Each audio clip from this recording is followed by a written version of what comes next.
Hello students, you're welcome in maths class.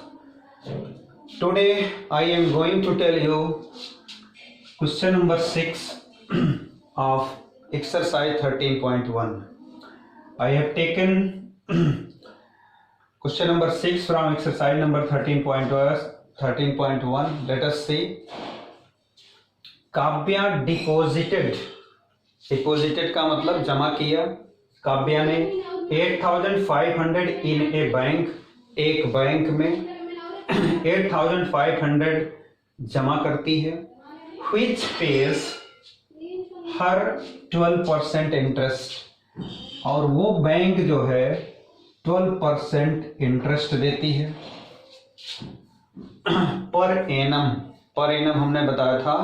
Per annum का मतलब per year, प्रत्येक वर्ष 12% का इंटरेस्ट वो बैंक देती है। जिस बैंक में काव्या 8,500 रुपए डिपॉजिट करती है, दैट मीन्स जमा करती है। कंपाउंडेड क्वार्टरली, ये आपका इंपॉर्टेंट है यहाँ पे।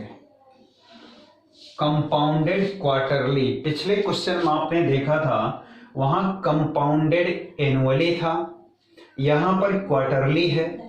किसी क्वेश्चन में आपको हाफ ईयरली मिल सकता है। तो what is the amount which she receive after 9 month. दो चीजें, एक 9 मंथ में वो पैसे को विड्रॉल करती है तो कितना पैसा मिलेगा, ये आपको पता करना है। तो सबसे पहले हम समझते हैं एनुअली क्या है। एनुअली अभी तक आप पढ़ते थे, इसके विषय में आपको कुछ पता है। एनुअली है और उसके बाद आपका क्वार्टरली है। एनुअली और दूसरा है क्वार्टरली है, और एक होता है हाफ ईयरली। ये तीनों चीजें आपकी क्लियर होनी चाहिए। Half yearly. अब जैसे देखिए ये क्वेश्चन है 8,500 का 12% पर एनम, ये 12% जो दिया है वो ईयरली का दिया है, 1 ईयर का है। और जब भी एनुअली रहेगा तो परसेंटेज आपका 12% ही होगा, और जब हाफ ईयरली हो जाएगा तो परसेंटेज आपका हो जाएगा 1/2 ऑफ 12। तो इसका मतलब 2 × 2 2 6 से 12, मतलब 6% हो जाएगा। और क्वार्टरली जब होगा तो 1/4 ऑफ 12, 4 3 जा 12, ये हो जाएगा आपका 3%।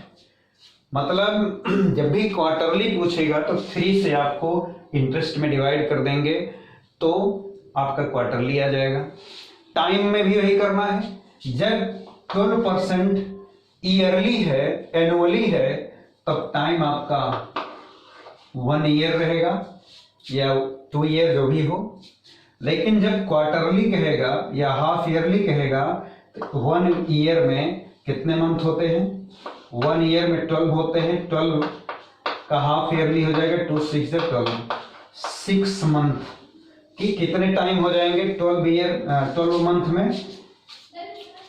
मंथ में 6 मंथ कितने हो जाएंगे? 12 मंथ ही ईयर होता है। 12 month is equal to 6 month के 2 होंगे।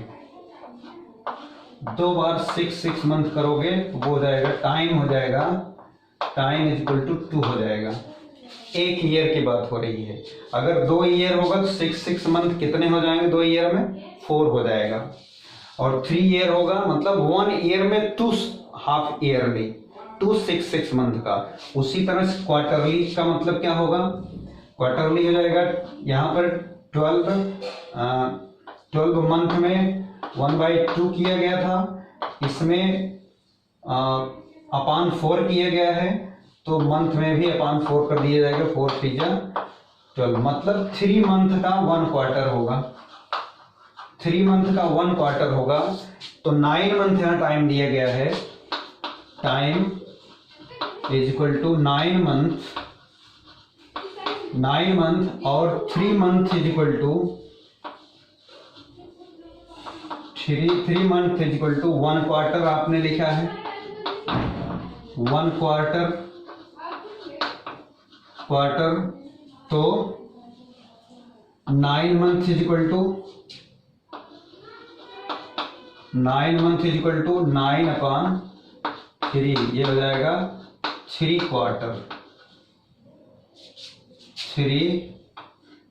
क्वार्टर का मतलब टाइम कितना हो गया आपका, 9 मंथ की जगह पर R3, ये टाइम हो जाएगा आपका। टाइम 3 हो गया। रेट कितना था, रेट 3% था, rate is equal to 3%। Time 3 हो जाएगा, 3 मंथ के 3 क्वार्टर हो जाएंगे। अब आइए सॉल्व करते हैं PRT से। फार्मूला हमने बताया था पहली कंडीशन में P multiply R multiply T upon 100। P कितना है, P इज इक्वल टू 8,500 और R कितना है, R इज इक्वल टू 3% और टाइम कितना है, 3 क्वार्टर मतलब 3 हो गया। तो 8,500 मल्टीप्लाई R3 मल्टीप्लाई 3 टाइम है तो 1 का निकालना पड़ेगा, मल्टीप्लाई 1/100, ये दोनों जीरो कट गए। 3 5 जा 15, 3 8 जा 24 और 1 25 हो जाएगा। 255 रुपीज हो गया आपका, ये इंटरेस्ट हो गया 1 ईयर का। उसी तरह से अब दूसरी बार आप निकालेंगे। अब ये इसमें ऐड कर लिया जाएगा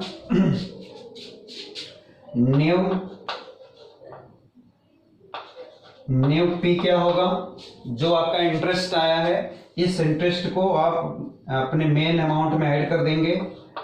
8,500 प्लस 255, इसको जब आप ऐड करेंगे तो हो जाएगा 8,755।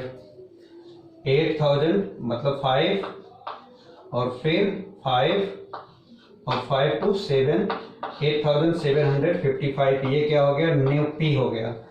तो आपका इंटरेस्ट क्या हो जाएगा, ये चीजें आप समझ ही गए हैं। ये एनुअली क्या है, क्वार्टरली क्या है, हाफ ईयरली क्या है। तो आइए देखते हैं इसका। अब ये पी हो गया आपका, आर आपको पता है ये दूसरे ईयर का निकाला जा रहा है। 8,755 मल्टीप्लाई रेट वही रहेगा, टाइम वही रहेगा, अपॉन 100 हो जाएगा। क्लियर है? तो 3 से मल्टीप्लाई कर लीजिए इसको। 3 5 जा 15, ये होगा 3 5 जा 15, 3 5 जा 15 और 1 16, 3 7 जा 21 और 1 22, 3 8 जा 24 और 2 26, 26,265। इसका अपान करना है 100 का, तो ये 2 जीरो है, 2 डिजिट बाद पॉइंट लग जाएगा, 262.65 हो जाएगा। ये इंटरेस्ट हो जाएगा 262.65। अब फिर न्यू पी तीसरे ईयर के लिए क्या हो जाएगा, new P is equal to कितना आया था पहले, 8,755, 8,755 में आप प्लस करिए 262.5 आप करेंगे तो क्या हो जाएगा, ये 0.5 हो गया, 0.5 और 5 to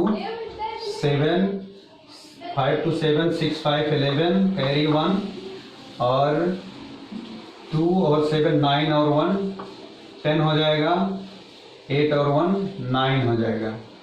P is equal to 9017.5 हो जाएगा, 9017.65 होगा, 65 ये हो जाएगा आपका 65। ये न्यू पी हो गया।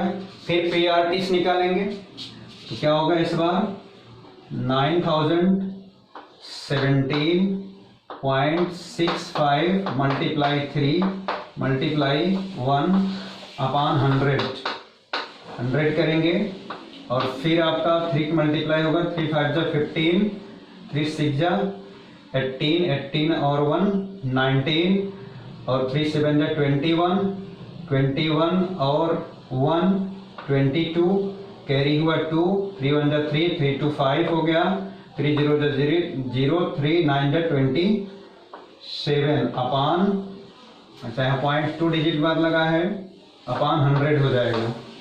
जब अपान 100 होगा तो ये आपका हो जाएगा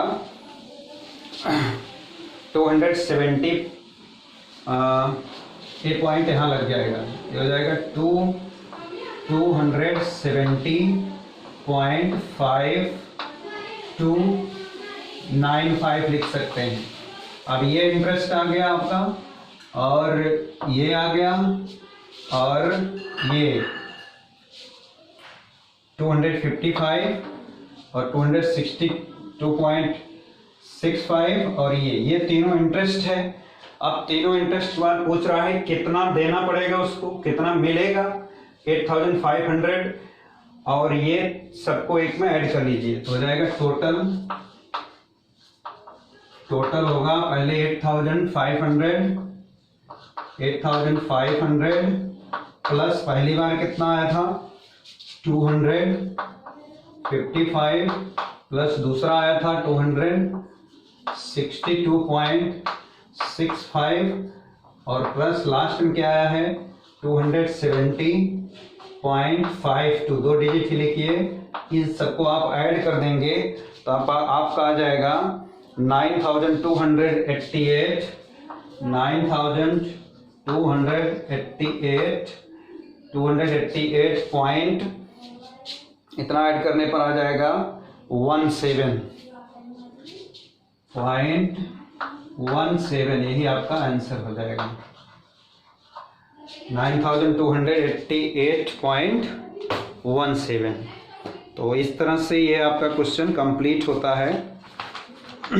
तो जब भी आपका क्वार्टरली आ जाए या हाफ ईयरली आ जाए तो उसके रेट को और टाइम को आप जैसे भी हमने बताया तो उस तरह से आप निर्धारित कर सकते हैं। तो 9288.17 और ये 95 है, इसको 18 भी आप लिख सकते हैं, इसका नियरेस्ट हो जाएगा। So that's all for today. Note down your homework, complete exercise 13.1. Next day I will teach you exercise number 13.2. So that's all for today. Jai Hind, Jai Bharat.